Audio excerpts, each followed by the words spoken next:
Собранието на Република Македонија ја одложи 6-та седница на чиј дневен ред се предлог одлуката за давање согласност за општите акти на Народниот правобранител, како и разрешувањето на државниот јавен обвинител Марко Зврлевски. Седницата, како што информираа собраниските служби, наместо денеска во 11 часот е презакажана за понеделник во истото време. Координаторите на пратеничките групи во собранието пак денеска на консултации за продолжување на работата на собранието по вчерашната тензична завршница на продолжението на 6-та собраниска седница. Председателот на собранието вчера ја прекина седницата по серијата паузи што ја побараа пратениците од ВМРО-ДПМНЕ за да ги разгледаат стенограмите од обраќањето на омбудсманот Иџет Мемети. Предходно од ВМРО-ДПМНЕ објавија дека формирале 10 пратенички групи, што најде на низа реакции од страна на пратениците од СДСМ и председателот на собранието Талат Џафери, кои ги обвинија пратениците од ВМРО-ДПМНЕ дека на тој начин најавуваат блокада на собранието.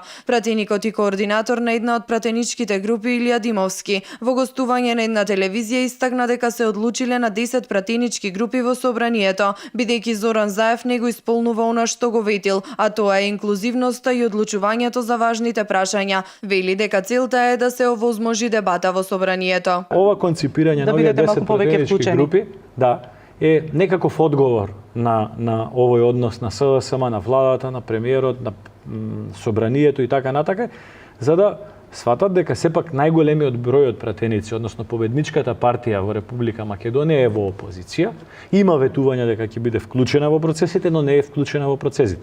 Добронамерно е, без разлика што сега веројатно медиумите блиски до СДСМ ќе се обидуваат тоа да го спакуваат во негативен контекст.